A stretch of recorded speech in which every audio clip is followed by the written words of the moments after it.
자, 우리가 미래를 알려면 사실 과거도 중요하잖아요. 아, 네. 그러면 화장품 같은 경우는 유통이 굉장히 중요하다고 말씀하셨는데 네. 그럼 과거의 유통 채널의 변화는 어떤 것들이 있었나요? 네, 변천사 좀 있습니다.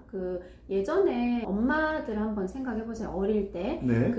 초록색깔 옷 입고 AP에서 아모레 방판 아줌마 초록색 옷 입고 가방 들고 야구르트 가방 같은 거 들고 집에 와서 마사지 해주시고 화장품 동네 아줌마들 막 파는 그 시대가 있었어요. 기억나죠. 네, 아줌마들, 거의 동네 아줌마들 다 모여가지고 얼굴 똑같이 막 쭉 누워가지고 그럼요. 얼굴에다 뭐 마사지하고 그랬죠. 네네. 아유, 자기는 이 색깔 잘 어울려? 막 이러고 막 그 동네에서 모여가지고 이제 그런 방문 판매 전용의 아모레 퍼시픽 이제 그러면서 굉장히 많이 컸죠. 네. 이제 그런 시대가 좀 있다가 그 다음에는 화장품 뭐 백화점이라고 얘기를 불렀었을 거예요. 시장이나 어떤 로드샵에 온만 화장품, 향수, 뭐 샴푸 이런 거 모아가지고 팔던 화장품 전문 샵이 있었어요. 다이소 같이 막 이렇게 네네. 화장품들 모아가지고 파는. 네. 그래서 거기 가면은 그냥 한 자리에서 모든 거를 골라볼 수 있는. 어느 옷 샀거든지 살 수 있는. 네네. 이제 원래 이제 그런 시대가 있었고 그러다가 그러다가 언제쯤이었죠? 2000년대 초였나요? 90년대 말인가 2000년 초쯤에 사치제가 조금 풀리기 시작하면서 백화점에서 화장품을 사는 게 굉장히 유행이었던 때가 있었습니다. 그래서 뭐 랑콤이라든가 네, 입센 로랑이라든가 나는 그 당시에 샤넬을 선물을 좀 해본 사람들은 알죠. 네네, 이제 그런 백화점 한참들 다니시다가요. 그러다가 미샤가 굉장히 혁신적인 적을 내놨었죠. 백화점에서 너무 고가만 사용을 하다가 미샤가 로드샵을 딱 열면서 저렴한 화장품, 뭐 누구나 손쉽게 살 수 있는 화장품, 그리고 1, 2g짜리 조금만 미니 립스틱 이런 것들을 내기 시작을 하면서 로드샵의 전성시대가 오기 시작을 합니다. 진정한 로드샵의 시대가 온 거네요. 백화점 시대를 거치고 나서. 네네, 그렇습니다. 그러면서 정말 한 집 건너 한 집이 화장품 가게라고 볼 수 있을 정도로 지하철 저희 타러 내려가 보면은 정말 뭐 심하면 몇 개가 한꺼번에 붙어 있는 그런 저기도 볼 수 있었어요. 그렇죠. 그때가 이제 10년이 2010년쯤일 겁니다. 그래서 로드샵 전성시대. 그래서 AP에서도 아리따움을 뭐 내고요. 그다음에 LG 생건에서도 거기가 이름이 뭐였더라? 이제 거기서도 자기네들 이제 로드샵을 내고 엄청 유행을 했었죠. 그리고 아리따움 같은 경우는 지금도 뭐 동네 가면 굉장히 많이 보이던데. 근데 거의 아리따움 들으시면 안 되는데 거의 사라져가고 있는 좀 이런 느낌입니다. 과거 같지 않은 모양이군요. 그럼요. 그렇게 로드샵이 전성을 이제 하다가, 이때 뭐랑 같이 크게 됐냐면요. 코스맥스랑 콜마가, 이제 저희 예전에는, 요거를 좀 설명을 드려야 될까봐요. 예전에 제가 일을 한 지가 지금 한 15년 정도, 15년에서 20년 사이 이제 그 정도 되는데요. 제가 처음에 입사했을 당시만 해도 브랜드밖에 없었어요. 그래서 나의 브랜드. 그래서 이 브랜드를 가꾸고 키우고 그래서 개발하는 속도가 굉장히 느렸습니다. 네네. 그래서 어떤 브랜드를 리뉴얼을 한다라고 했을 때도 굉장히 속도가 느렸어요. 그런데 중국 수출이 늘어나기 시작을 하면서 거의 똑같이 찍어내듯이 하는 화장품이 되게 많이 생겼어요. 그러니까 제조업이 굉장히 커지게 된 거죠. 이제 그게 대표적인 코스메스 콜마가 그렇게 해서 컸고요. 아까 말씀하신 제조업. 네네. 그러니까 지금 말씀하신 내용을 정리를 해보면 예전에는 예를 들면 하나의 브랜드를 만들면 얘를 정성스럽게 가꾸고 홍보하기까지 굉장히 시간이 걸렸는데 이제 중국이 열리고 그러면서 뭐 브랜드를 갖다가 막 하루가 다르게 막 만들어내고 했다는 거죠. 그러면서 제조업인 코스맥스나 콜마가 엄청나게 성장을 한 계기가 됐군요. 네네. 그래서 중소기업들에게 이게 굉장히 진입장벽이 높았습니다. 그때는. 왜냐면 브랜드는 사람들의 브랜드는 이미지화예요. 이미지랑 굉장히 연관이 많습니다. 그래서 똑같은 화장품이라고 하더라도 같은 가격이라고 하더라도 내가 들어본 거를 사게 돼요. 그렇다 보니까요. 인지도가 없는 거는 또 직접 살결을 바르는 거기 때문에 인지도가 없는 거는 조금 사람들이 꺼려하게 되는 거죠. 로드샵의 전성시대가 10년에서 15년 그 사이쯤이 되는데요. 아까 제가 앞서서 대중 수출과 화장품의 상관관계를 조금 말씀드렸습니다. 그때 15년도에서 15년도 전후에 대중 수출이 굉장히 많이 늘었어요. 이것은 중소기업이 그러니까 아모레나 LG나 이런 대형 기업 말고 중소기업들이 굉장히 성장을 하게 된 계기가 됐어요. 그러면서 그 코스메스 콜마가 같이 이제 따라서 이제 동반 성장을 한 거죠. 그게 아주 근데- 뭐 밀접한 상관관계가 있을 네. 수밖에 없는 것이, 네네. 그러니까 저도 레시피만 있고 돈만 네, 있으면 네, 코스맥스나 콜마 가서 이렇게 만들어 주세요 하고 그렇습니다. 뭐 네. 브랜드 사부 뭐 이렇게 해서 만들어낼 수 있는 거잖아요. 네네네. 그렇죠? 그래서 진입 장벽이 너무너무 낮아진 거예요. 음. 그래서 이제 그 로드샵에 있는 그런 제품들이 사실은 굉장히 대동소이하다.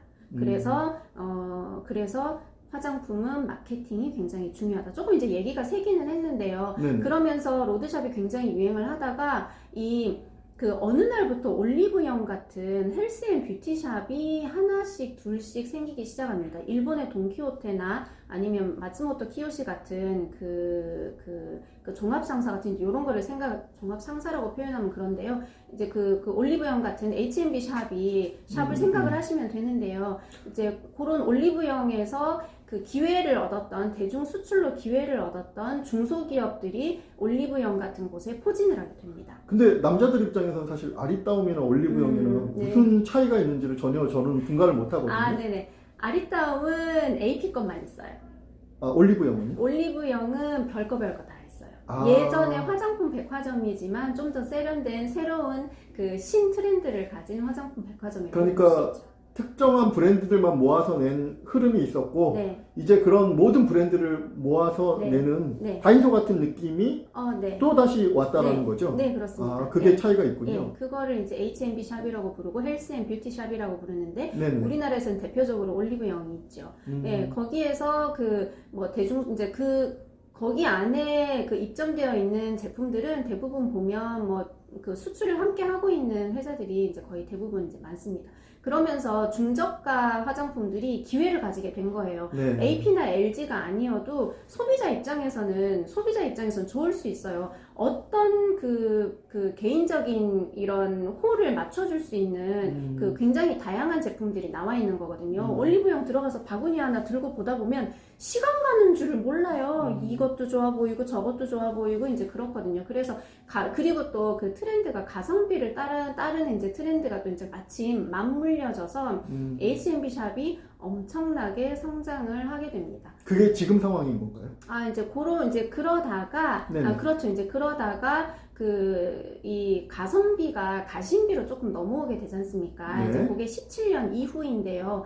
나의 가치를 올려주는, 평소에는 김치 하나에 막 밥 먹다가도 로션 많은, 크림 많은, 에센스 많은, 나는 어떤 귀족적인 걸 쓰겠어. 이런 이제 가심비가 이제 유행을 하면서 고가 브랜드가 굉장히 이제 치고 올라가게 된 게 17년 이유가 있고요. 네네. 그리고 그 전부터 오프라인에서 온라인으로 조금씩 채널화가 계속 이렇게 되고 있다가 올해 코로나를 만나면서 정말 그 터닝이 굉장히 빨라지게 되었습니다. 지금은 오프라인에서 온라인으로 채널 변화가 굉장히 이제 되었다. 심지어 그 스트리밍, 그러니까 그 지금 현재 right now, 현재를 보는 그 스트리밍이랑 접목된 그 온라인 변화로 많이 이제 되고 있다. 이제 이게 이제 지금의 트렌드가 되겠습니다. 근데 온라인 변화 같은 경우는 사실 3, 4년 전부터 굉장히 좀 거세게 그런 네. 변화 구조가 있었는데, 네네네. 화장품 같은 경우는 어떻게 보면 온라인 구조에 제가 생각할 때 잘 맞을 것 같은데 네. 생각보다 굉장히 늦게 왔네요.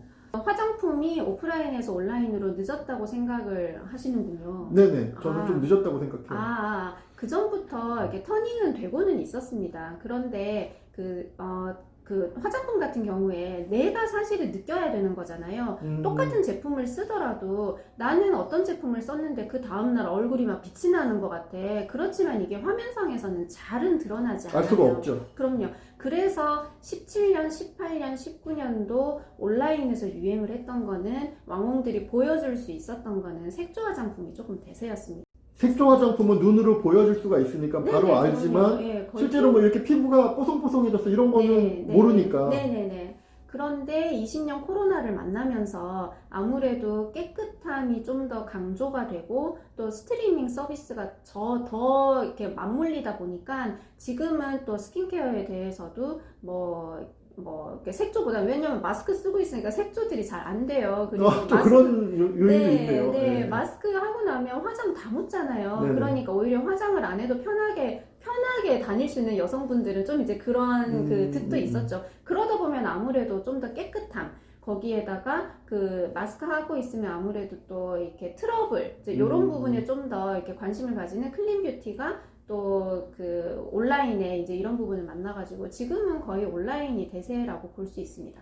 어찌됐건 지금 말씀하신 것처럼 방문, 네. 그리고 로드샵, 네. 그리고 크게 보면은 온라인, 네. 이런 식으로 지금 흐름의 변화가 있었고, 네. 특히나 올해 같은 경우는 코로나로 인해서 온라인의 어떤 그 대세가 점점 더 가속화되고 있다. 네, 이 정도로 정리를 좀 해보면 될 것 같아요. 네. 다음 질문은 어떤 것이냐면요. 네. 우리가 사실 이런 공부를 한 거는 주식 투자자로서 네. 어떤 종목이 있고 네. 뭐 그런 것이 궁금한 것이지만 네. 그래도 기본적인 내용을 알아야 하기 네. 때문에 한 것이니 네. 이제 본론에 들어가야 될 것 같아요. 네. 그러면 우리나라 같은 경우는 대표적인 화장품 기업 네. 내지는 뭐 투자할 만한 그런 회사들은 어떤 것이 있을 수 있을까요?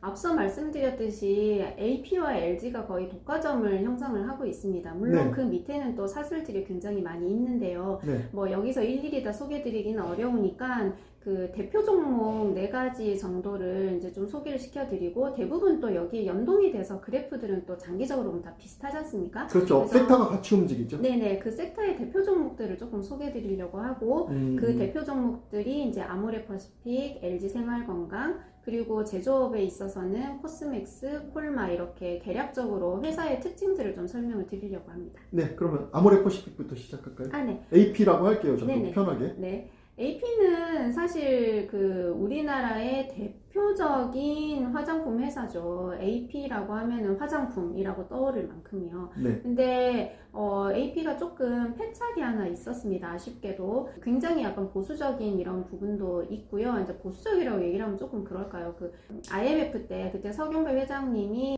저기 이제 경영을 하시기 시작하면서 기업을 다듬는 고작업을 굉장히 잘하셨어요. 그래서 고속 성장을 하였는데 그 사드나 이제 이런 이제 대중이 이제 좋지 않기 시작하면서 그 AP는 사실 그 온라인으로 별로 그렇게 크게 이렇게 쏟지는 않았습니다. 그런데 반면에 LG 같은 경우는요, 온라인 돈 되는 건 일단 무조건 뭐든 했었어요. 이제 그게 이제 두 회사의 차이점이었어요. 그래서 아모레퍼시픽은 그 면세가 굉장히 잘 되고 있었거든요. 이제 호텔신라 같이 이제 보시라고 이제 말씀드렸어요. 그래서 호텔신라 그래프 보면 또 AP랑 또 조금 비슷한 구석이 또 좀 있습니다. 그래서 그 중국의 그 한한령이 시작이 되고 나서 면세 매출에 직격탄을 맞게 돼요. 근데 온라인은 그렇게 활성화되어 있지 않았습니다. 저는 지금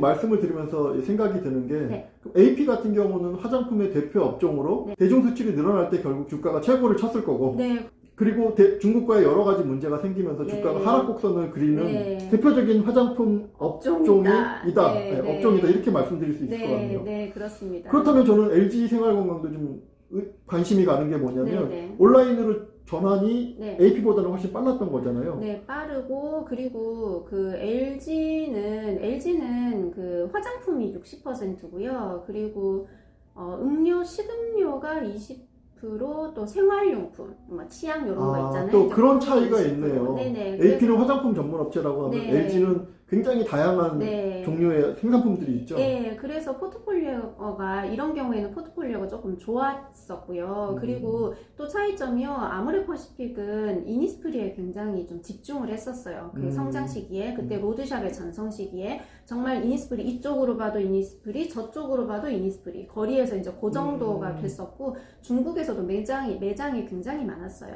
그런데 이니스프리는 중저가 브랜드지 않습니까? 어차피 그렇게 해도 중저가 브랜드예요. 우리나라에서는. 물론 중국에서도 그렇게 고가 포지션을 할 수가 없죠. 그런데 그때 LG는 그 더 스토리 오브 후를 그 굉장히 많이 이제 치고 들어간 거거든요. 근데 중국에서도 생활 수준이 높아지다 보면은 중저가보다는 메이드 인 코리아가 나중엔 중요해지지 않아요. 근데 그 생활 수준이 높아지다 보면은 좀 더 좋은 거, 서양 것, 외국 것이라고 하더라도 고가의 것을 선호를 하게 됩니다. 그렇다 보니까 완전히 LG는 후가 중국에서 안착을 하고, 아모레는 선화수가 있지만 후보다는 그 어떤 브랜드가 이제 조금 이제 안착하는 조금 늦었어요. 거기에다가 이니스프리에 너무 이제 집중이 되어 있는데 로드샵이 H&B 샵이 이제 활성화되고 하면서 로드샵이 많이 무너졌죠. 그러면서 아모레퍼시픽은 좀 이제 하향 곡선을 이제 그리게 되었고 LG 생활건강은 점점 그 매출이 성장하는 이런 이제 차이점을 가져오게 됐습니다.